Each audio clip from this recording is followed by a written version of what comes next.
Welcome to the Nate KG podcast. I'm your host, Nate KG, and this is a show dedicated to exploring all things jump rope, where I talk with jumpers of all skill levels, backgrounds, and fitness goals. Today, Brian Shu is returning for a round 2 on the podcast. Brian and I first talked on an episode back in 2019. We've connected again to recap the current state of the jump rope world. In case you missed the first episode, Brian is a very, very accomplished 16-time world champion who also co-founded the American Jump Rope Federation. We cover a wide range of topics, including the process to host a virtual national tournament, the 2 most undervalued techniques in jump rope right now, physiologic changes during very long speed step runs, new competition formats that could foster growth in the sport, limitations and growth during the pandemic, defining what new jump rope skills are, and a whole lot more. All of the show notes for this episode, including a bunch of videos that we referenced, can be found over at natekg.com, which also now includes a written transcript. So if you like reading and you want to go back and look over something we talked about, you can do that now. And if you are a returning listener, I'd really appreciate if you could leave a quick review for the show. It really does help.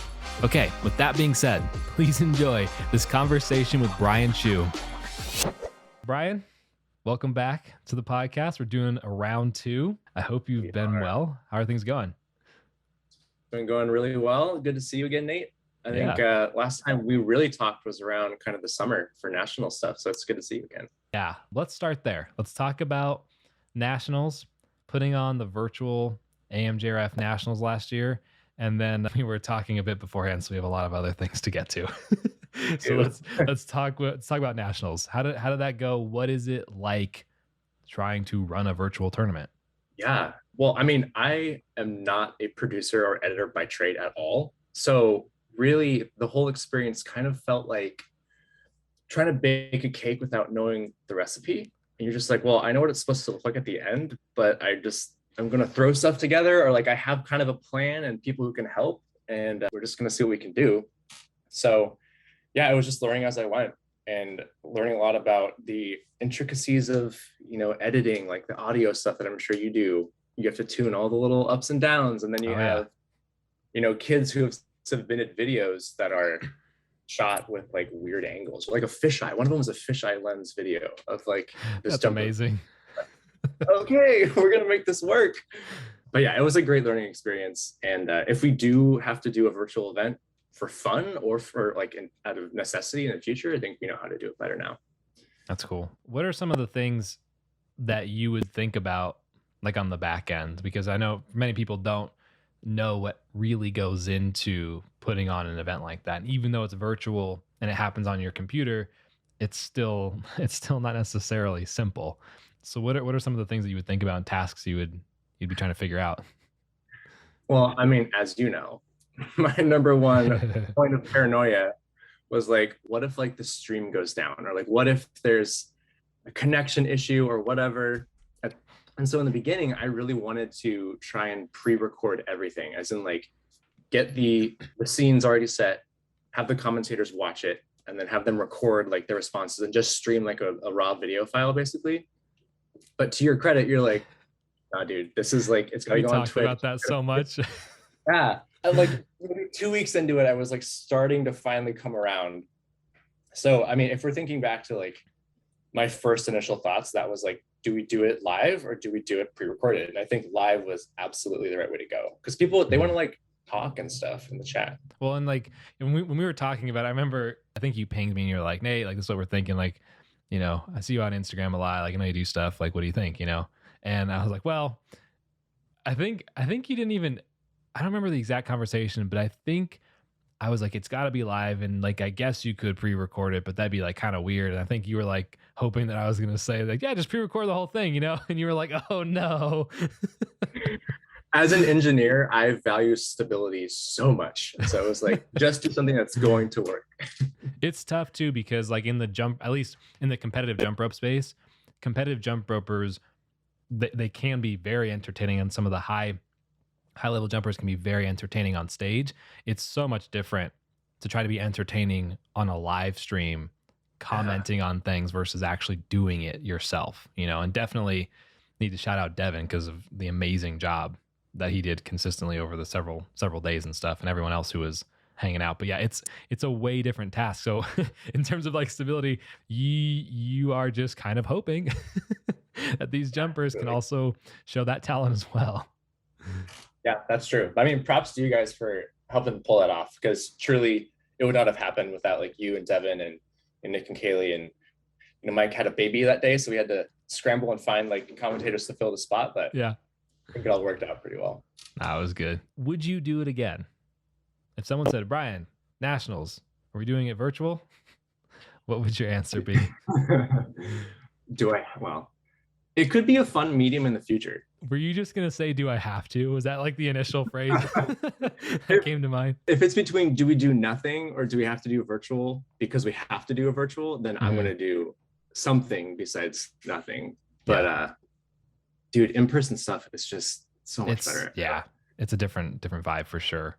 Also, like being able to high five your friends, like just that part alone. Like, nice job, dude. Whack, Also, I'm really curious how the whole having to film a routine, like you can do it as many times as you want, right? So I'm really curious how that affected, people who are perfectionists like myself. I've never hit a routine perfectly clean in competition. So you best believe if I'm in the gym, I'm going to record it a billion times until I do hit it perfect. But then like, that's a whole different kind of stress you have to manage with yourself because you don't have an audience to like cheer you on. You also don't like at competition, everyone kind of, at least in my mind, I would always assume like there's probably going to be a mistake. Like I don't want there to be one. I'm going to train to not have one, but you also know what to do in case you do have a mistake. And you kind of plan your routine around that. Like you're like, okay, well, there's obviously always an option for that. I'm going to throw in something crazy. I'm going to put a Shoemaker in, or I'm going to do a bunch of splits because I'm Brian and I'm really cool and I can do splits and like that kind of stuff. Right.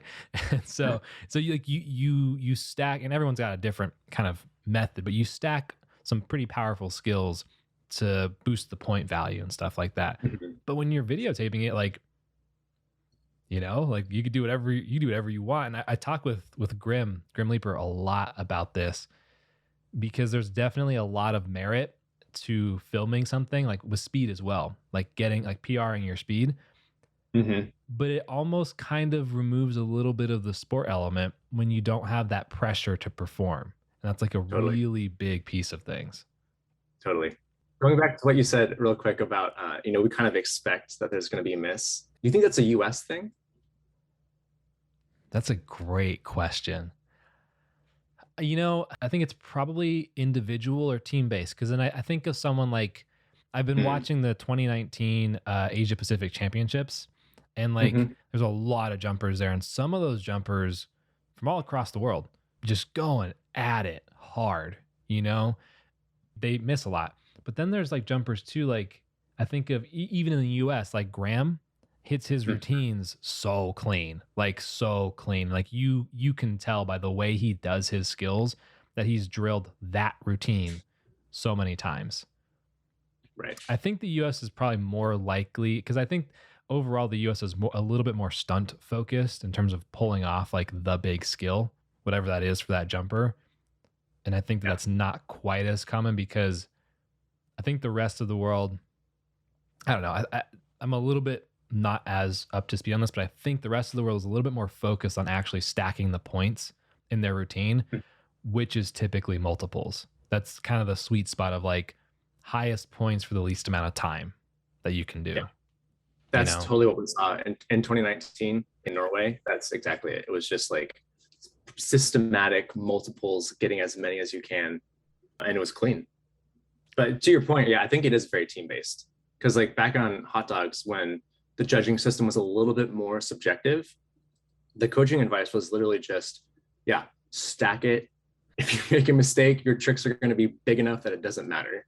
Also, part of it back then, the in-person workshop culture was so big that part of the whole thing around doing big tricks in competition was just to get you into that workshop circuit so that you could get trips and start going places and getting known outside just on the competition floor.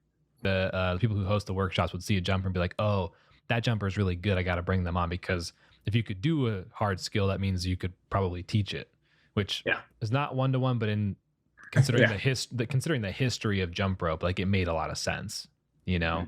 It's funny when you bring that up because like Hot Dog, I feel like is like the team that is the one that pushes that mindset of like just go hard or go home. Like who cares about a miss? Just hit the big trick. You know what I mean? I mean, this isn't great. I'm not like proud of this. I wish it were different. We've never hit a perfectly clean fusion routine or even like it's a regular double dutch, I don't think. I mean, that's a completely different animal. Like you need to go take like legitimate dancing classes and have a dancing coach as much, if not more than your jump rope, which means you need a full-time job amount of time to actually make that happen. Have you been watching any of the Double Dutch TV fusion routines or anything? Not super recently. No. Is there new stuff that's come out? There's a lot of new stuff, and Devin actually did a stream just for fun the other week. Oh yeah, yeah. Yeah, and we watched some of those videos. Unfortunately, my internet went out and I wasn't able to watch the whole thing, but we watched a couple of those routines and they are so phenomenal because they're like an even split, as you know from doing fusion, it's an even split between like double dutch and jump rope and then dance. Like neither of the two really overwhelms the other. Whereas like typically whenever you see a different discipline being meshed with jump rope, one of the two kind of takes over. Like if you see a gymnast jump rope, you can typically tell that they're chucking flips while holding a jump rope. Yeah. You're it's for those who can't see, which is everyone. Yeah. You're moving your arms like really wide and like swinging them around in a big circle. Through the shoulders. Yeah, exactly. So that I think that's one of the really cool things that Double Dutch TV has been posting a lot recently though is battles. They've been having a lot of like tournaments that are structured as battles, which I think is a very interesting concept because I'd love to get your take on this. Is going to go into like judging rules and stuff, but from what it seems like in the battle, and I don't know how the judges are trained, so I could be wrong, but they've all got a flag, a blue or a red flag, and there's two people battling each other, right? They each do their run, whatever they're doing, and then the judges just put up a flag. So it's like, and extremely subjective, just who do you think did better? There's a lot of nuance that could be lost, I guess. But at the same time, like every time I've watched it, I'm like, yeah, I agree with that decision. I wonder what are your thoughts as someone who's like been very involved with the judging rules and criteria in jump rope. What are your thoughts on that? I'm all about it. I think it's fun to watch. People don't think about how the sport can be distributed or sold as a media piece a lot, but that format is what it's going to have to be, at least the beginning. So yeah, I'm all about it. It's also really fun. Like you get to go out there and some of it's kind of improv-y and you can just see people like making stuff up or like throwing it back at whoever just went at them. And that kind of stuff, yeah, it just sells really well. And it's like this whole idea, I want to say I was talking to Selena about this a while ago, but it's like this whole idea that the rules are it was probably all of us when we were talking on the calls when we were prepping for nationals, that the rules in jump rope dictate the way the sport progresses. And like that's such a huge thing. Like currently as it stands, obviously you're trying to always maximize your point value. That's the point of any sport. You're trying to win in competition. But the skills that are awarded the most points currently, the way the system is set up and the hierarchy set up is like we were talking about, the best opportunity is a multiple under skill because you can stack. I mean, if you're good enough, you can do 20, potentially 30 quads in a row. Maybe they're not all super hard quads unless you're Luke Boone and you're just smashing them. But like you can put them all together and in that probably take you somewhere around 30 seconds to complete, which is less than half of your routine. You could get some really high scores from that. And so like versus what we just talked about, the battle, there's no point value. It's just who looked better, and who looked better dictates a much different set of skills. What do you think about that? And then also like if you could change anything about the rules or test something different, what would that look like? So context, I actually have not done a ton of work on the rules specifically, like in their creation, but I do have opinions and I can give you those. So I think like zooming way out, if we look at other sports, Olympics, because everybody watches or has seen something from the Olympics, right? Mm-hmm. When you watch a performance sport, you can kind of tell who's winning. And like, if you've watched it enough, you can see as someone's doing like a high bar routine in gymnastics, like, oh, they kind of are a little off axis, like that's going to hurt them. And so if your rules aren't clear enough to where an audience member can be like, ah, that was a thing that maybe shouldn't have happened or would help them win. If the audience is like lost at the end of the day as to why somebody won, there's a problem. And obviously jump rope is super young and we're still kind of figuring out what our stride is and how we're going to be, marketed to the rest of the world and all that kind of stuff. But that's like my big thing at the end of the day is if somebody watches a winning routine versus a second or third place, they should kind of know. That's like when you watch, I'm probably going to butcher the names. I think it's like Reggie style in like Japan and the fusion. Like you watch them do their routine and you're like, yeah, these guys are the champs. Like you just said, like, it's like, this is nuts. This is incredible. They hit all the timing to the music. The skills that they do are technically difficult, but they're obviously difficult. Like there's obviously a lot going on there in addition to the nuance that a more seasoned jumper would pick up on. This to me is like, I feel like we've talked about this a lot, but like leagues and different leagues of jump rope, it feels like there should be several, whether it's organizations or different tournaments sponsored by the same organization, doesn't really matter. But the point is like different opportunities in leagues where like there's like the classic traditional competitive jump rope experience, which is what it is now, high pressure, high level skills, all that stuff. Then there could be other battles. There could be, we were talking about today, actually this morning, I was live on Instagram. We were talking about a speed only tournament with like 5-minute speed, 10-minute speed, 30-minute speed. God. Yeah. Because like from a physiological perspective, I mean, you have to enjoy speed to a certain degree, but from a physiological perspective, that's pretty similar to running a marathon or doing like these very endurance events. And if you've ever jumped consistently for like a half an hour straight or done speed for 10 or 15 minutes or whatever, you'll see that your heart rate, and this is replicated as well in other disciplines like cycling or whatever, where your heart rate changes at different intervals. So if you hold the exact same pace, the effort required in your body changes at certain intervals, 10 minutes and 15 minutes being those points. I would imagine if you did it for an hour, half an hour would also change as well. Assuming the power stays the same, your heart rate and your physiological, like not symptoms, but like what's happening in your body changes because of a lot of reasons. It goes up, right? Yes. Yeah. I did a couple 10 minutes and 15-minute speeds. It's probably a couple months ago now. And when I was doing the 15, it was interesting to see, I'm going to share heart rates, but my heart rate data should not be other people's, just as a very clear qualification because of many reasons, but it shouldn't be the same. But anyway, I would get into the groove. For a 15-minute speed, I'd probably be around like a 1.9 pace. Nothing fast, right? I did it to do it, not to break any records or anything. And so I'm cruising about a 1.9. It stayed pretty similar because if you've ever done speed longer than 3 minutes, you know that like your body can't, at a certain point, you can't really slow down or speed up. Like you just kind of get locked into a certain pace because it's actually more uncomfortable to change it. So I know that the pace stayed pretty much the same. I could see then the first minute or two, the heart rate went up to about 184, 185. And then it stayed there for probably the majority of the first 10 minutes. And then like about every minute after that, it went up by about 1 beat per minute. And I finished around like 189-ish. Wow. And so it's really, this just kind of goes back to the whole idea of like different leagues, different tournaments for different purposes and different jumpers, because we're now at the point with all the lockdown jumpers, all the adults that have started jumping recreationally. It's amazing the talent that we see from these jumpers. And there's such a wide variety of skills that people are interested in. The same thing that we see in competitive jump rope, right?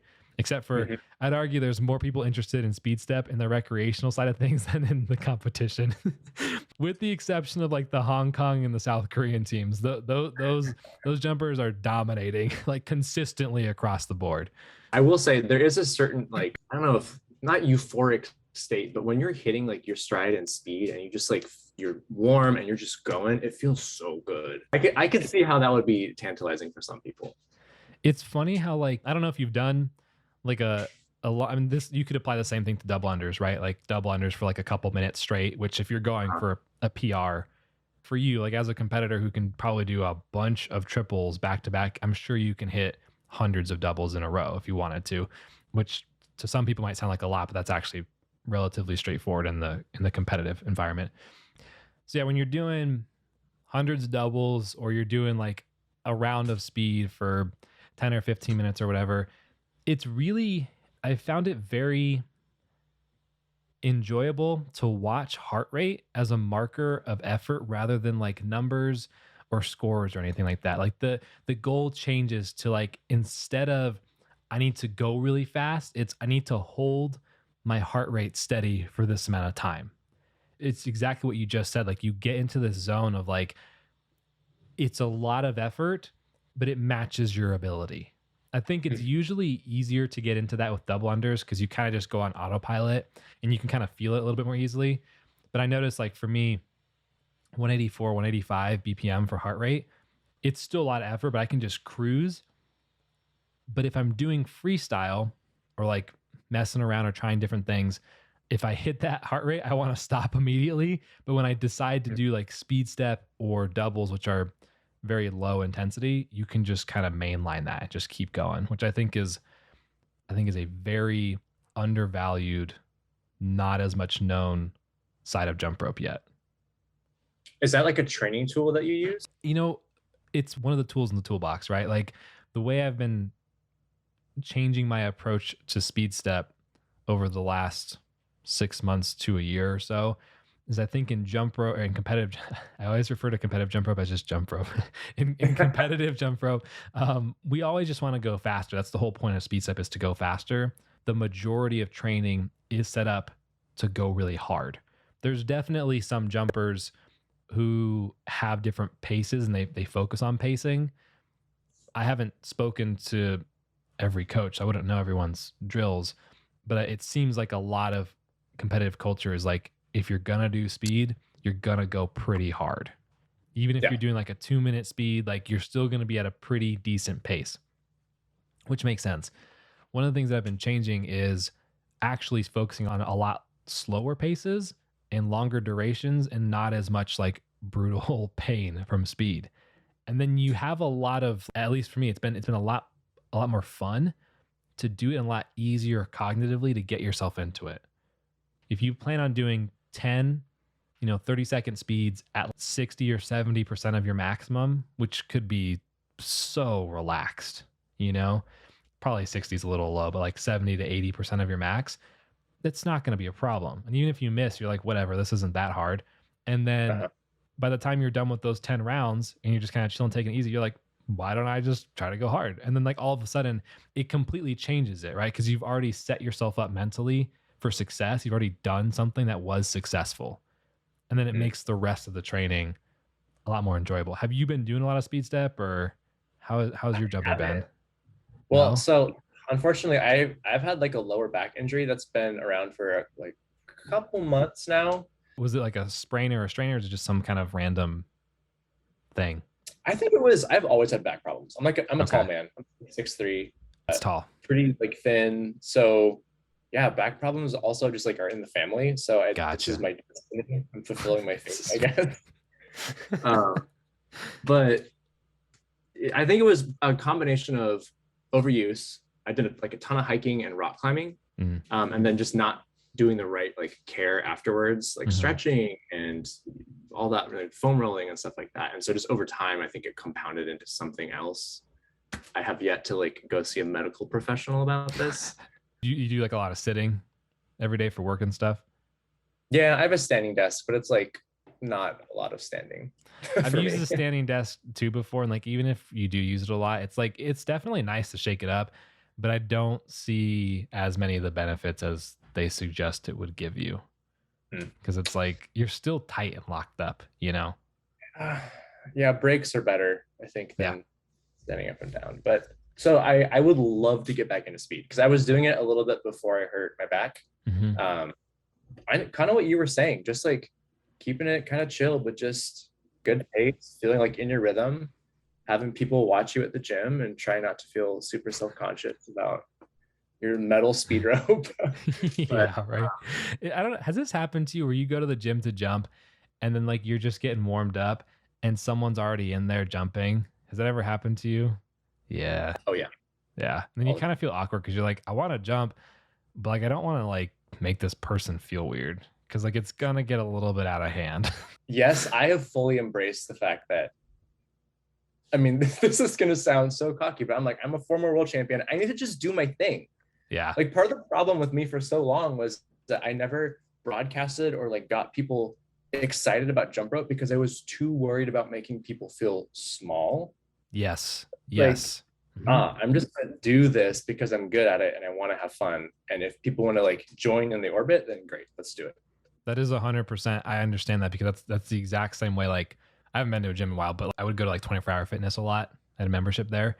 So when I Mhm. would go and there was someone there, I would always modify my jumping and just hope that they were going to leave by the time I was done warming up or something. Were you 'Cause- like very conscious of it, or was it a oh subconscious thing? yeah.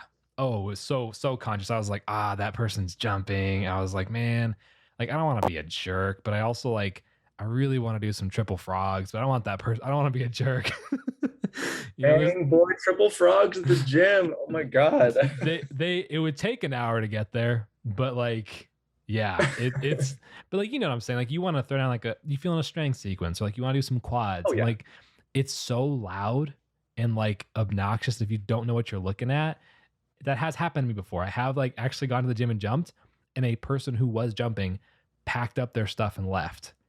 And it was yeah, dude. It was the worst feeling ever because it's like I don't like that's the opposite. Like I don't want you to stop. And then like, you know, the gym people get kind of self-conscious there. And I was like, oh man, this blows. I've But thought about wearing a shirt that says like, ask me about jump rope, or like just something that's like, hey, that I'm not like a huge uninviting person. You can come talk to me about this thing. that is honestly a great idea. I have had the times I have had people come up to me is when I was there like with a friend. Like if I saw a friend at the gym or if I went with someone and we were just Mhm. talking and I was jumping, then people will come up because it looks approachable. But you know, like when you're just by yourself, you've got gym face, you know, and it can Oh, look a little bit serious. I have gym face 24/7. So yeah.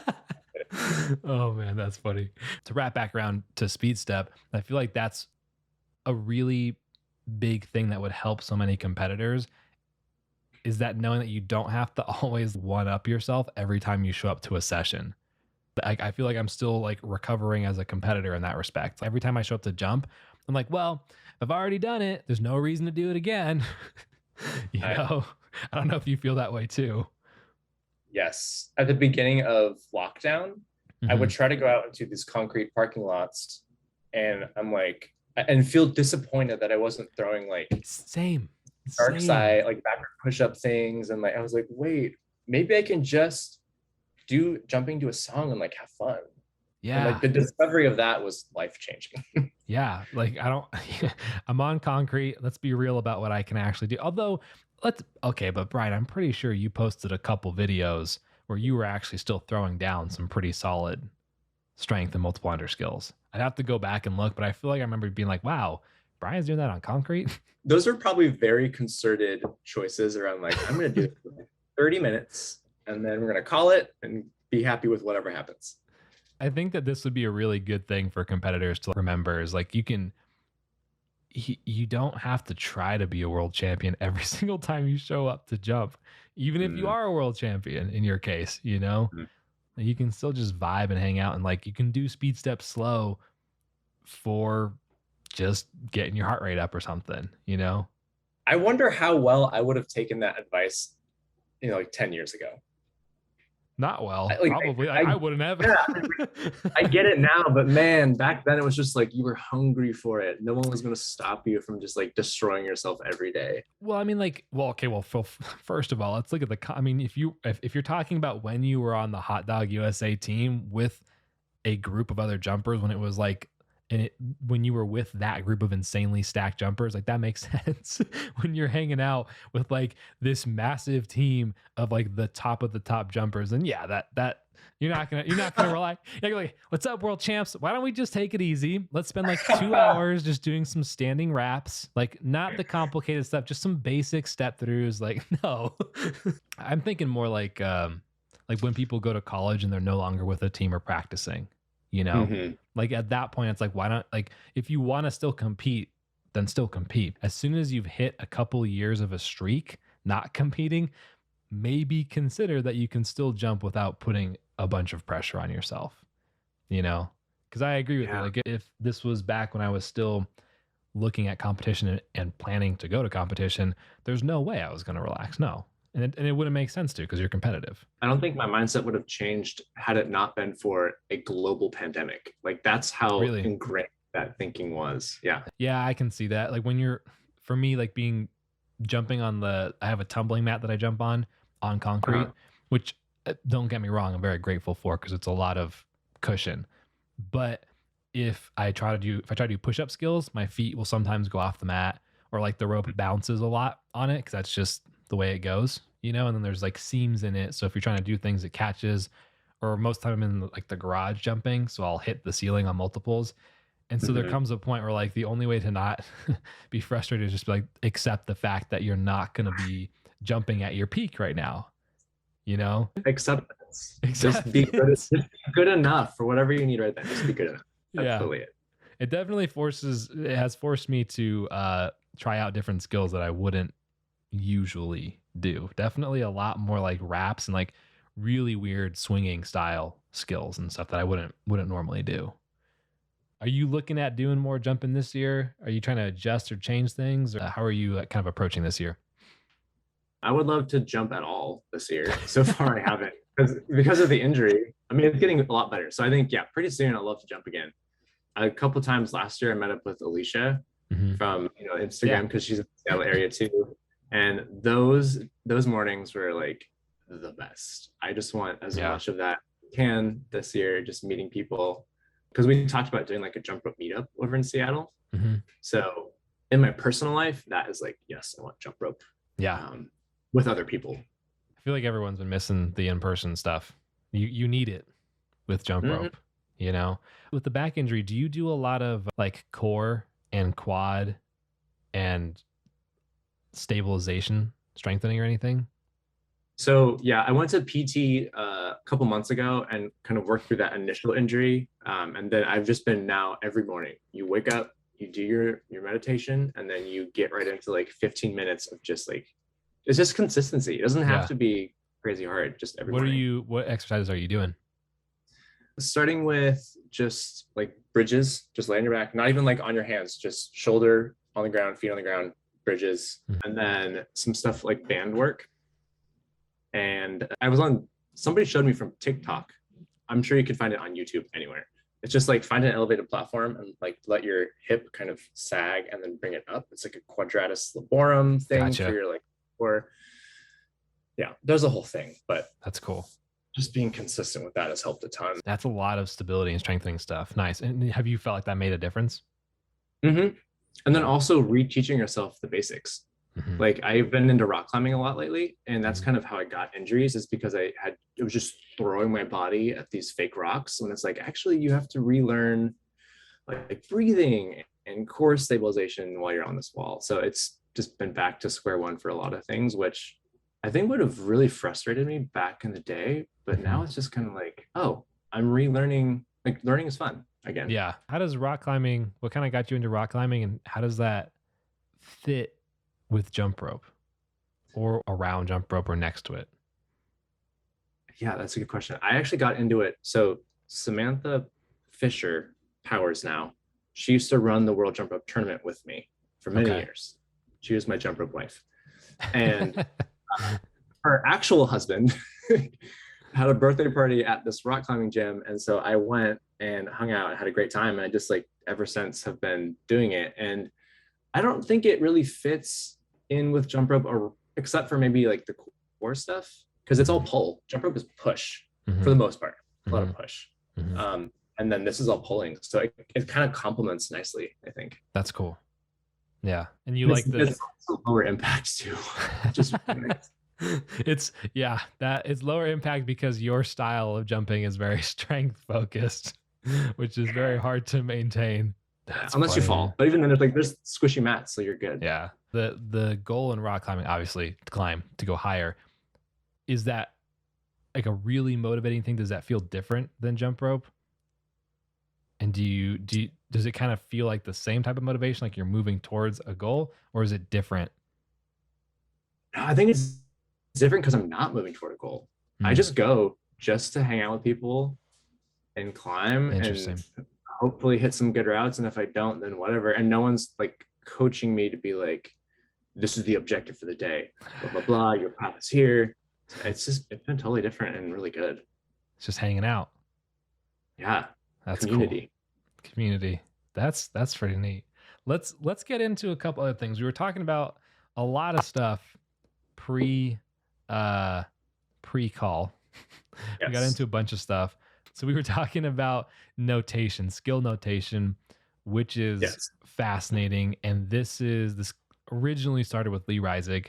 I've had him on the podcast before. We've talked about this. He went through and basically took most skills at the time and represented them with characters and symbols in a way that made it a lot more readable. So rather than saying like a swing to a cross to an open, then a double under open cross, it would just be, like S, comma, C, comma, O, comma, OC, or whatever the skills are, right? So it's very quick, very readable, but it was very abstract, really abstract. And so I actually would like to know, because I read it, or I think around the time it came out, but you probably were much deeper into jump rope and more aware of skills than I was when I first read it. What was like your initial reaction to that? And if you remember, what was kind of the general reaction in the community at the time? My God, dude, this was a long time ago. If you don't remember, that's totally fine. But I do want to know also, we can just go right forward to the paper that you wrote in college about this, if you want to go there. That's the other problem, is it was a long time ago too. I remember kind of having the same feeling you did, in that it was abstract and was very cool. And I think it got people excited about jump rope in the right way, but I don't know that it had any like immediate application in the sport. Like people weren't distributing emails with the routines written down in the code. You know what I mean? And I did write a paper in college about it. The subject was information architecture. And I honestly forget what the prompt was, but I used the paper. So it worked out. Nice. Yeah, but that was like over a decade ago. It's been a while. I think it's really fascinating to, first of all, that Lee did that, but I think originally he did that to come up with a list of multiple unders that he then presented to an organization, is what I think. That might be a little bit fuzzy, but I think that's what happened. And I've gone through and done that myself recently. I don't know if Lee published those documents. I didn't see them anywhere, but the way he kind of structured things, at least initially, was he took all of the 9. Well, technically he included chicken as a 10th placement, but I wouldn't include that for a different reason that we could get to later if we wanted to. But 9 placements on a horizontal vertical axis to create basically a grid of all of the main crossing skills. And then from there, following certain sequencing skills, you could create a lot of multiples. And I went through and like thought about that, wrote them down, did some math, and it's like something to the tune of like 6,000 multiples if you go up to quads. And that's, of course, theoretical, because a lot of those quads would be something like an inverse toed leg over swing, and then the quad starts with that. So like, is it actually real? You could consider that some jumpers could do that, especially some of the more talented ones that we see doing like 6 under quads, like they're nothing, or 6 under skills, not 6 under quads. That's wrong. I'm not in my head like, yeah. Yeah. But yeah, so like there's all that. But this system, Chris and I have gone back through and kind of made some adjustments. Chris really did a lot with wraps and floaters and releases and stuff. And I've been poking around at strength skills, and we've had a lot of very, very deep discussions about not only how to write these things out, but as you go through trying to figure out like what's the best symbol, what's the best punctuation, what's the best way to sequence these things, you have to answer like basically philosophical questions about what is a sequence, what does define a skill, what is considered a mechanic versus a style, and all these different things. So we were chatting briefly about that, and you said, let's say this for the podcast because I have questions. Well, I had this vision come to me of like, I play the piano also, and I watch Yeah. videos of like, incredible musicians who are just sight reading these insane pieces. Mm-hmm. And I'm like, wow, the human brain is nuts. But then you're talking about creating a language for jump rope. And now I'm imagining like there's a marquee board and like this code is scrolling across the screen. People are like doing a routine on the spot because they're just looking at symbols. Well, that Like, would be amazing. It would effectively be the same thing as like, swing, cross, and then CL, and then, EB, and then this or whatever. But instead of having all these words, it would just be faster and more precise. Like one of the big things too is like, you can't actually do cross to a CL directly. It would have to be a cross to an open to a CL. And then there's the assumption that you understand the mechanics behind that. So even though it's an open, you are actually transitioning to the CL during that open. yeah.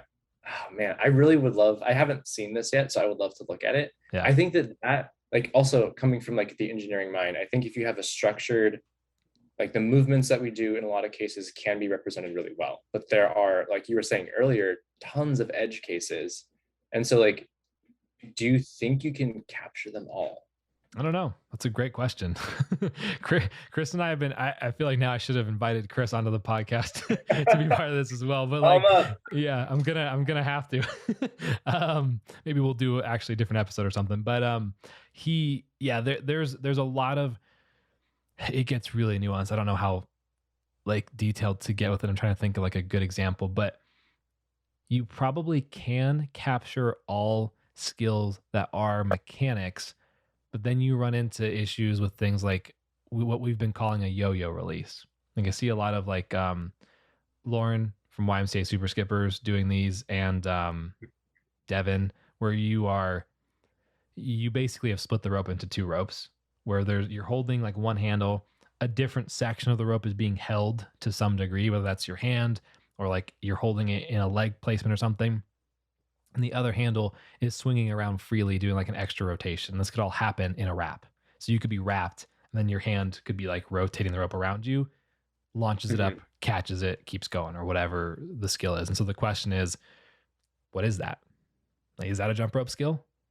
Yeah. And like that's an interesting question, because strictly speaking, up until this point, we've only considered jump rope as the rope in between two handles, two points at which you are grasping the rope.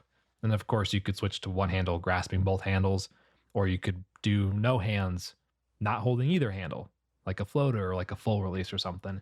But we've never considered splitting the rope into effectively two units.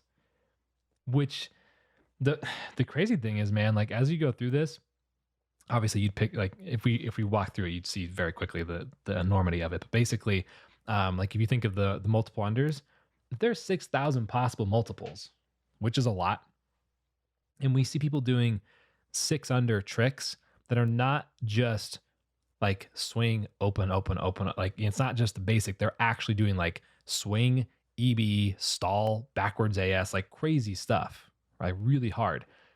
That would suggest that there would be a potential to do some other really wild, like for example, the inverse toed leg over swing. Starting with that actually sounds kind of reasonable. Can you pull off a triple or a quad from that position? I don't know. But I also know, I don't think anyone in competitive jump rope thought that you could rationally do like a back tuck TJAS quad like Porter did. I don't think anyone expected that a decade ago. You know what I mean? And I don't think anyone expected being able to hold a 3 per second pace for 3 minutes straight, but it's happening, And so like all this stuff is really, really fascinating when you consider like what is actually the limit with jump rope and how far are we really?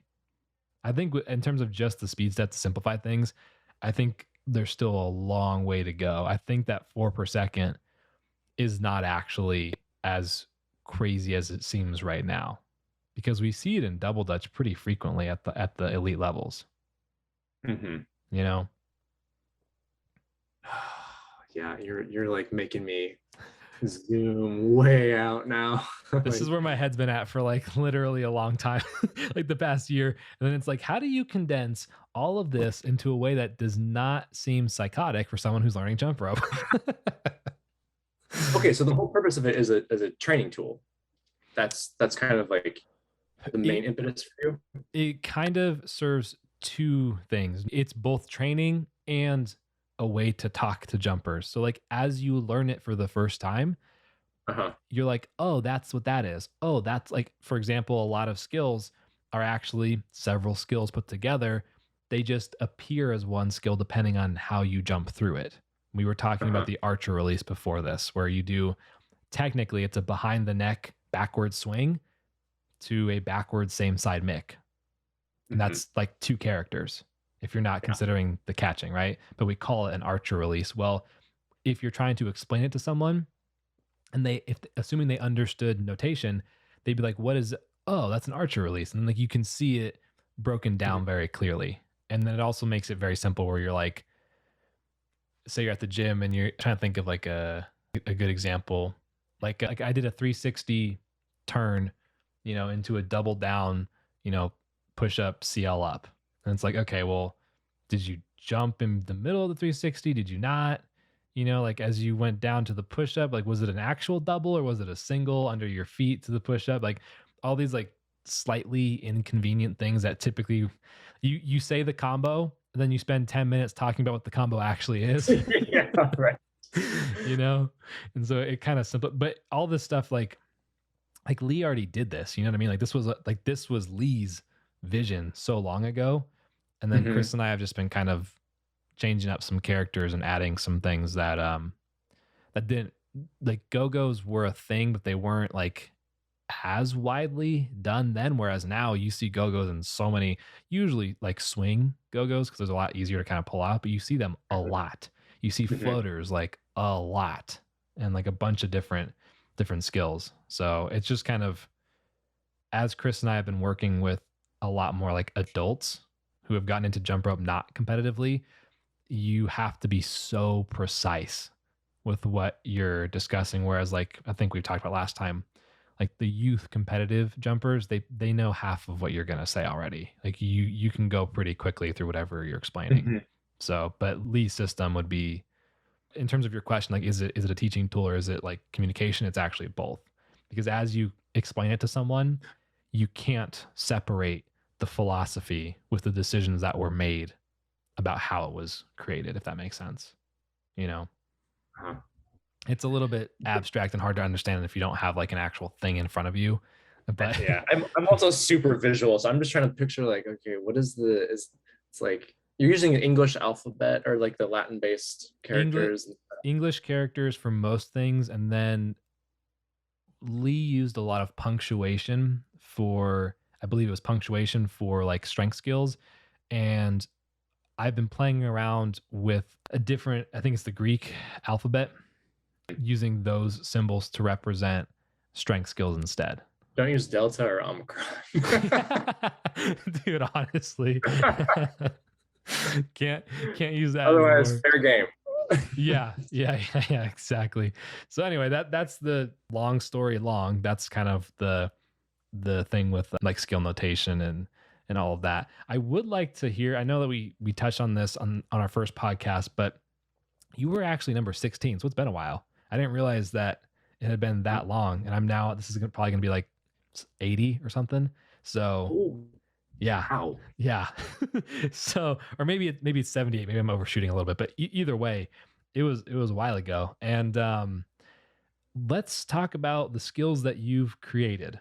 I really want to talk about skill creation with you because you've seen the development of so many skills. You're a world champion and you understand jump rope at its highest level. Let's start with the skills that you've created and kind of their origin stories.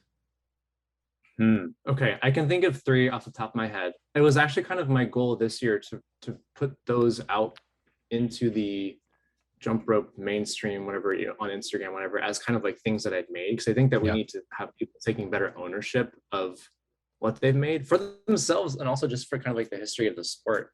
We need to put people onto these tricks instead of just like, they didn't just materialize, right? Well, I think also like as a major point of clarification too, because most people who are jumping now have, sorry, let me clarify. Most recreational jumpers who have begun jumping less than 3 years ago typically don't know about the competitive side of jump rope.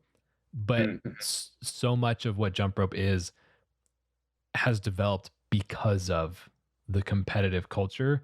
There's a lot of parallels between the two, even though they haven't communicated that much, which is interesting about jump rope. But I agree that being clear about what skills exist and what's a new skill versus a new way to do a skill is two very different things. But anyway, continue.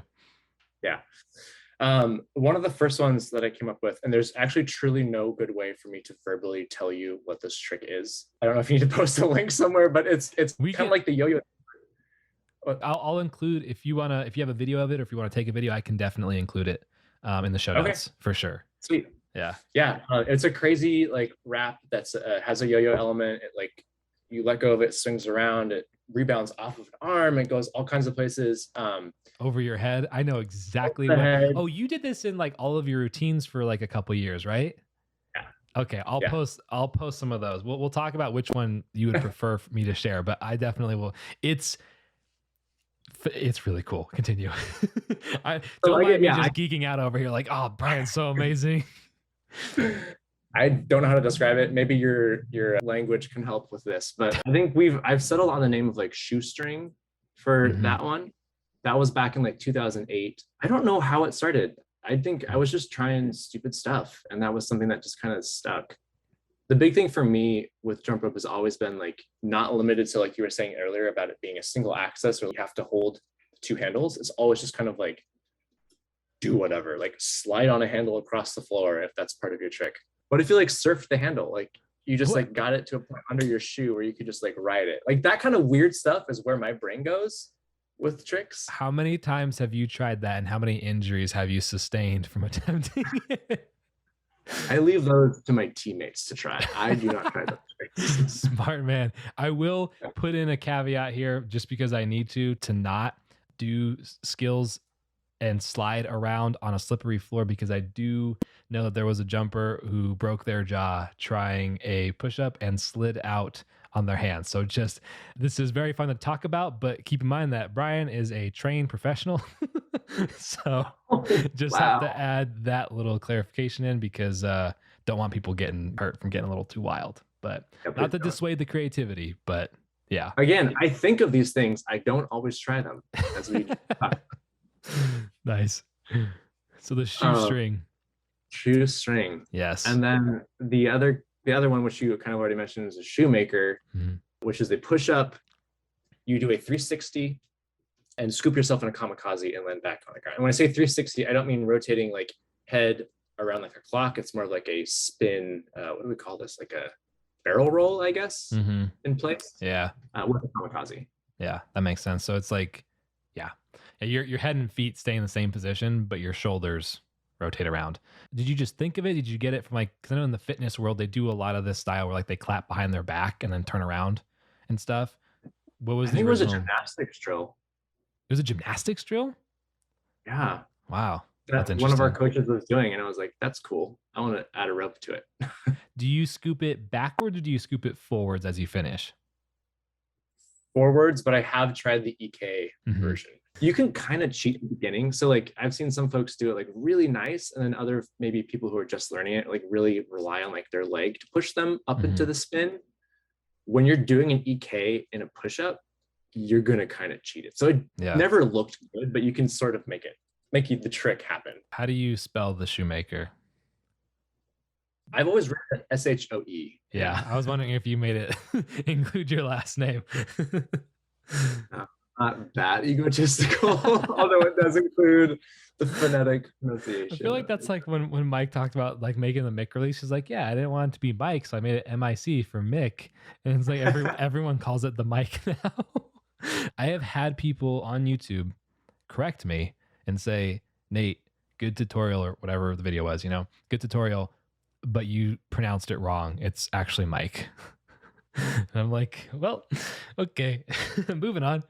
It's funny. But when you do the, like, I guess not just the EK version, but either way, what if you're not going to use your foot to push you off, which is, I think, in the fitness world, it's what they do, right? They bring one foot up, they hike it up almost like a mountain climber, and then use that as leverage to rotate around.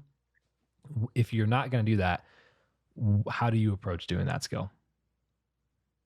I pretend there's like a block next to me, and as soon as my shoulder gets to that point, I gotta just throw the opposite side of my body that's going to be spinning just up into the air, like elbow up in the air, and then bring the other elbow around to kind of, it's like a gymnastics twist almost. You got to like bring your elbows and your hips into it to get all the way around.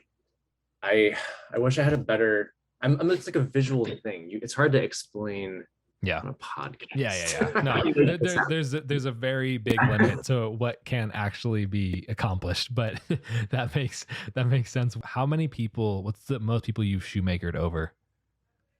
Now that we're turning shoemaker into a verb. Yeah, we did it as a verb a lot. I think maybe 3 or 4. 3. Probably 3. Are you kidding me? Yeah, we used to do a subway, or like in big double dutch, where someone would be being toe pitched over, and I would shoemaker under the toe pitch, but over the other push-ups that were happening. You're actively in a subway, and then you shoemaker over that person as they are perpendicular to you, or when they're parallel? When they're, so let me rephrase. There's like 2 or 3 people parallel to me. Gotcha. So we're all, one person's going under perpendicular in a subway. I'm going over that subway while a toe pitch is going over me at the top. That's crazy. And that's where we thank our turners. That is, if you have a video of that, or if you know where that might be, I would love to see that. I think that might have been either like Robbie or LJ's like highlight video that they posted a number of years ago. I think that I may have seen it in there. But if you know where that clip is, I would love to include that, because that is hard to visualize, but also like a really amazing skill. The fact that you can get enough lift to clear several people in a shoemaker is nuts. That's one of the few benefits of being 6'3" in jump rope. Do all things. Do you find that a lot of skills that other people find easy are actually more difficult for you because of the height? Definitely strength. Yeah. And I think some of the injury stuff has come from being tall also, just like the lower back stuff. But otherwise, crossing stuff, I don't think you were limited at all by how tall you are. I mean, like Eric Collins, very tall, very creative, and very good. Devin also. So yeah, I don't think tall plays a factor in crossing or manipulation at all. The third skill that you've created? The spider. Yes. So yes, this is, again, how do we just explain this? Just imagine like a really odd Halloween freaky costume, but then take away the freaky costume and just put a really cool skill in there. Just put my face on it. Yeah, so you get your legs, if you're in a push-up, I guess, or even a squat, you get your legs up over your elbows. So it's like a yoga pose, which I think is called like TT Basana or something, which is a straight leg, but I just bend them because whatever, it's jump rope. Yeah. I've only ever done it in double dutch, and then I did try it out of a caboose going backwards. So you'd scoop yourself under your legs backwards and land back onto your hands, if that makes any sense. Yeah, that's nuts. Would it be an open caboose that you did? Yes. You could imagine like if you were sitting on the ground in a straddle, so your feet are apart, you lean forward, put your hands like in between your legs, and you lean forward enough and bend your arms enough to the point where you could actually put your legs up on your elbows, which is kind of the honestly, there's 2 insanity pieces to that. Number 1, the fact that you have enough flexibility to get into that position is awesome. And the fact that you can hold it while jumping, because like any kind of flexibility thing while jumping gets way harder because you're actually activating those muscles. And like obviously you're not activating your feet necessarily because you're not jumping on it in that skill, but just like being tensed up while you're doing something is really hard. How often do you think new skills are created? Let's kind of go into the subject of creating new skills. Oh, that's a great question. I mean, you were talking about those base skills earlier. As far as those like new base skills, I don't think very often at all. I feel like one of the only people that I've seen do that recently has been Devin Mm-hmm. with some of the weird like double rappy stuff. Or it was so weird and new that I was like, wow, you could do anything out of that. And I feel like that doesn't happen very often. It's usually built on something else. I think nested wraps are a new style of jumping, but like you said, it's not like fundamentally a new style because you can do a leg over wrap and do an arm wrap. So you're actually double wrapped.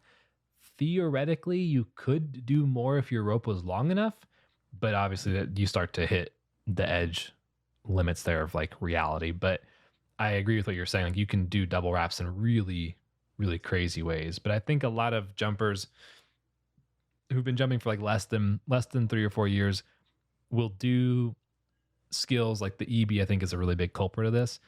Will do skills like the EB or something else in a way that is not visually the same as the way someone who is experienced might do it.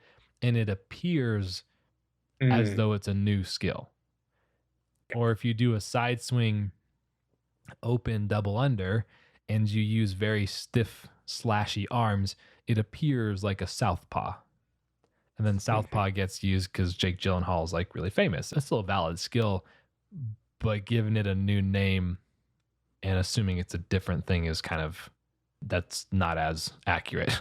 I gotta be honest, I don't see a ton of like new skills. Yeah. I mean, I'm also getting older and more disconnected from the idea generation, part of the sport. But yeah, I mean, like Lauren from the Super Skippers, constantly just like doing crazy new stuff. I love that. I think it's back to what you were saying. Like, there's not necessarily new core skills, but Mhm. there are very creative ways to do new skills that involve, like, back to the multiples, right? If you consider multiples can have a release in them, that breaks all of the rules about how you can sequence skills. So you can literally, it's literally infinite at that point because you could just put a floater between everything, you know? But like, Do it. yeah, but like actually, this is gonna like date when we're recording, but like I just saw her post, I think it was a story doing, I'm gonna get this wrong. It was like a, a backwards rotation first, stalling on her legs. As she stalls, she goes into an inverse leg over placement. So like her foot kind of like goes underneath the other arm as she's stalling, which is already kind of crazy. Like all we're talking about is like one backwards to forward stall, right? And then as she reverses and brings the rope forwards, she does an inverse leg over and then finishes with a cross. So it's like technically a triple under, but it is extremely, extremely wild. Did that make sense at all? This is how complicated that was. I stopped trying to listen and was on my phone trying to find her account. Let's look it up. That's amazing. She basically did backwards to forwards stall, but then as the forwards rotation, it was just inverse leg over cross, which is it involves so much like torquing your body and control. I think she posted she got like a lot of like leg whips from that one, but which you would off of a stall, but it's incredible. Like that's it's very exciting because I don't think we've even come close to the actual like performance limit of jump rope. No, we haven't. And also, I was thinking about maybe why things have been less creative. And I mean, the obvious reason is that people have stopped practicing in for a while in person. And so like people weren't going as hard. They weren't preparing for a competition where an in-person event where you're going to be throwing big stuff like that. I miss that a lot. Workshops. The flip side of that I think is true in the recreational side of things. I'm seeing recreational jumpers put together sequences. There's a jumper in Malaysia. I'm probably going to butcher her name and I apologize in advance. I think it's Sahid. She is doing such strong push-ups, kamikazes, triple unders, legitimate wrapping and crossing sequences to the point where I sent her a DM. I was, are you on a competitive team? She said, no. Like Wow. there are jumpers who have been putting in so much work that I don't know how long she's been jumping, but I want to say again, somewhere in the time frame of like 1.5 to 3 years, I think. Could be wrong, but I think it's around there. 1.5 to 3 years looking like a competitive jump roper. Like Yeah. for sure, ready to go to competition. And like you're probably not gonna medal because you've got like super crazy jumpers, but you could probably place top 10 with the freestyle routine, you know? Assuming like at least an age division that's 15 or older, because obviously most adult jumpers, like there is no competition past like, like 19 is the cutoff apparently. But yeah, like so many jumpers who could legitimately hold their own and are putting together really good sequences. Granted, a lot of this stuff is coming from the competitive. These jumpers are tuning into the competitive jumpers, which is why they're putting together these very interesting sequences and stuff. And it's kind of stemming. I think Adam, a lot of people are loving seeing what Adam's doing because he has those crazy awesome raps. Obviously, Devin. Oh yeah, Adam. Yes, Yeah. another man. Yeah. And then like Ridge posts a bunch of strength stuff. He's so powerful. A lot of jumpers. And I know I'm forgetting a bunch of people, but it's just really interesting to see how things are progressing. Because to be honest, if you would have asked me 5 to maybe more than 5, probably like 7 to 8 years ago, like can an adult jumper learn combos and skills that are equivalent to like a pretty decent competitive jumper? I'd be like, probably not. It's probably not. It's probably not possible unless you like give it 10 years. But now we've got plenty of jumpers who are putting down like legitimate, difficult, and really cool sequences. Yeah, but you're part of why that's happening. I hope so. I'm definitely trying. I'm confident that that's why. Like, you have a podcast, you help put on a national championship, you like are running programs for people and doing content and going live. To go live even once for me is like traumatizing. You so should for you to do do it every morning. Go live with me, 7 a.m. Brian. Let's do it. Grab your coffee, sit down. We'll have a good chat. It's fun though, man. Like it's fun. I mean, I think I do get asked like what jump rope to use and how to do a TJ most days. Those are like the two questions that I get asked again and again. But it's fair, But it's man, like it's been really cool to see how willing this new generation of jumpers, young and old, right? All age groups. I'm not calling people old. I'm just saying like the full span. This new this new generation of jumpers, how willing they are to do and try and succeed at all these different skills. And even for the people who struggle the most learning, because there are some people who are just now exercising for the first time and they've never exercised before and they are a legit adult and they're getting into it and it's very challenging to learn some skills, but these jumpers are still learning significant skills, putting together like real crossing combos, real like releasing and doubles and all kinds of stuff. So like it's been really fascinating to see that play out. And then like we have questions on when I go live and stuff. There's so many cool questions. And for those who are curious, by the way, we're referencing, I call it caffeinated because my name Nate is in caffeinated and I drink coffee and it's in the mornings where we just hang around and talk about jump rope. And that's the sessions, but we talk about so many things. And there's a lot of jumpers getting into speed step training. That's been like a big awesome thing. I would love to get to a place where those people can find local clubs or events to actually do this in person at a competition, not like a full blown incredible championship, but even just like a rec center somewhere, like a citywide, like another sport to it. Yeah, exactly. That's how tennis is, right? Like there's always a tournament every weekend, everywhere. Mm-hmm. And if we could get jump rope to that point, that would be phenomenal. It'd be crazy. Yep. Is there anything that you've learned about yourself in the last year? Jump rope related, not jump rope related, either way. Because it's been one heck of a year. One heck of several years, actually. Actually, you know what? Let's extend it back to our first podcast. So I think the first time we did our podcast was like mid 2019. So basically any time between then and now, what do you feel like you learned about yourself? Holy heck, dude. Okay. I'm going to blend two things with jump rope. So Okay.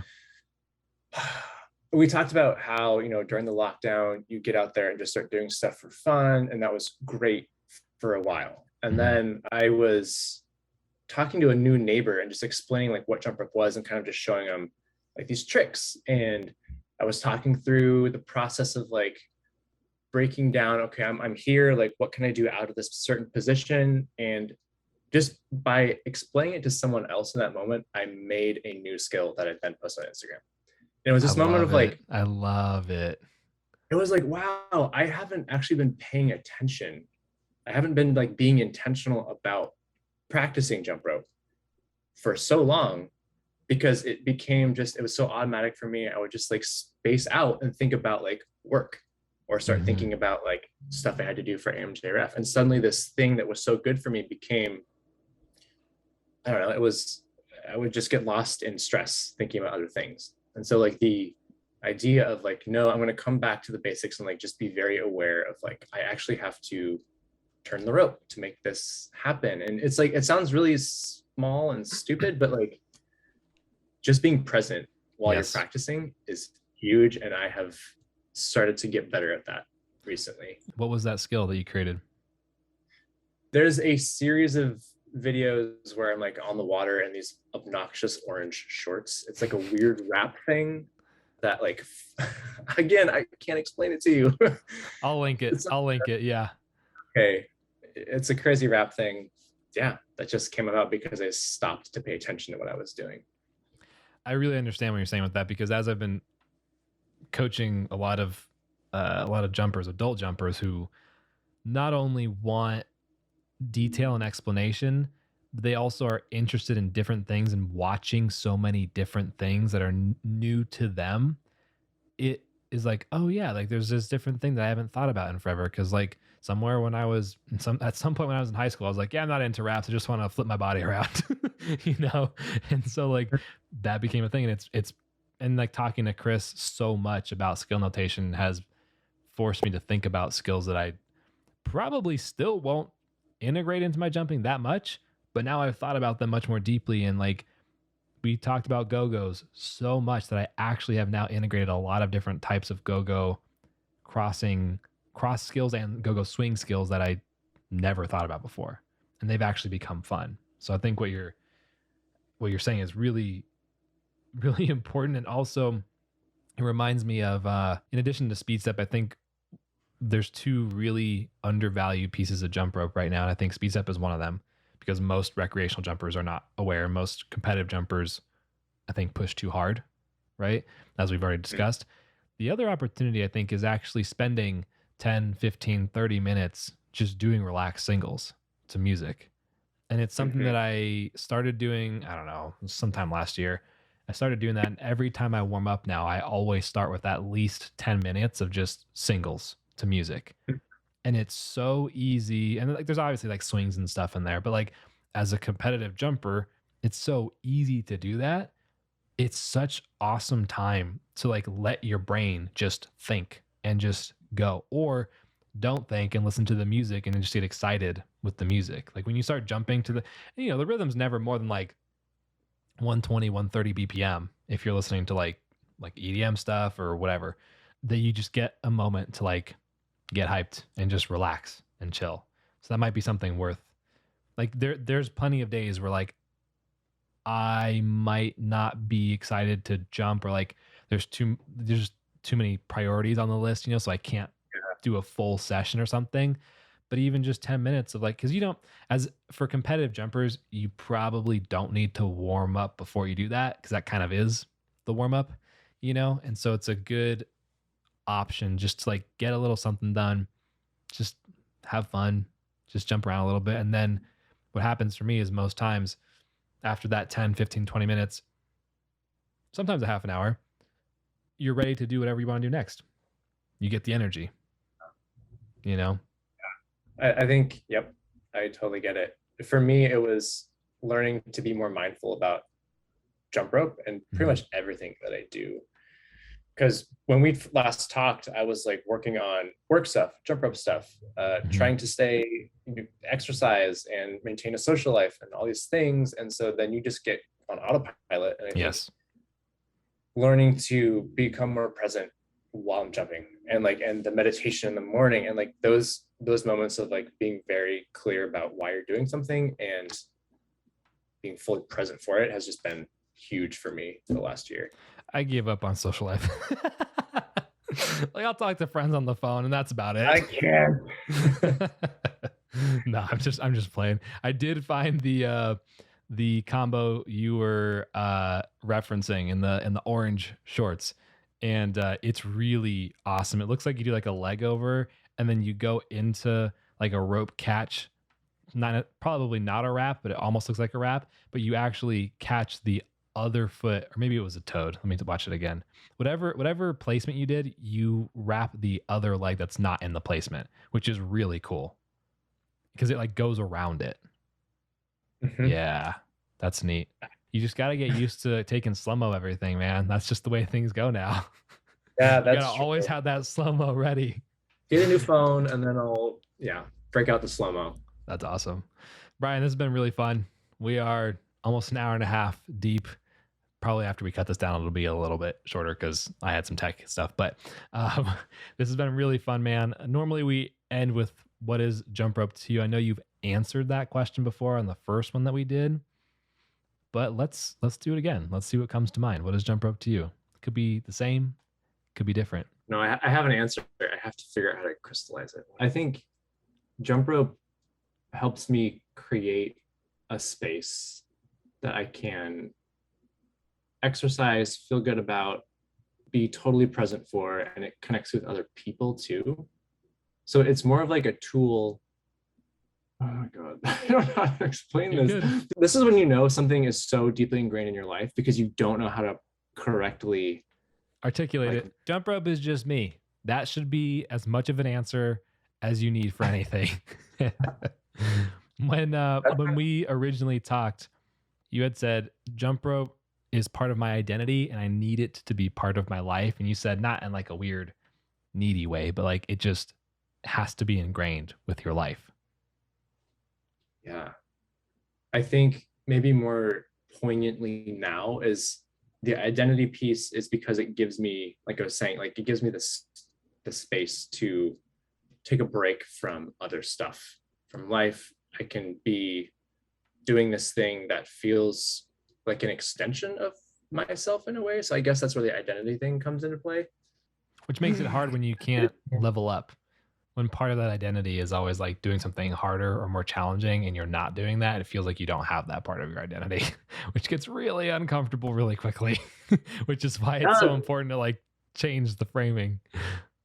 Oh, yeah. I guess I see what you're saying. Yeah. Because I think I have conquered that where it's like I don't have to be always 1,000%. This is just like an outlet at this point. Nice. Identity outlet. It is jump rope is me. Dude, thank you for taking the time to chat. This was really fun. I'm glad we got to catch up a bit. And there's a lot in here that I'm sure so many people are going to be able to take away, whether it's a competitive jumper, recreational jumper, anything in the middle. I think there's a lot of significant value. And also the show notes are going to have a lot of videos. So those are also going to be really cool.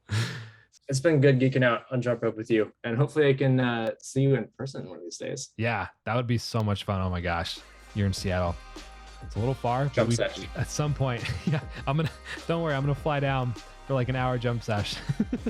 Dude, you can hang out with me and Alicia. I'm down. Cool.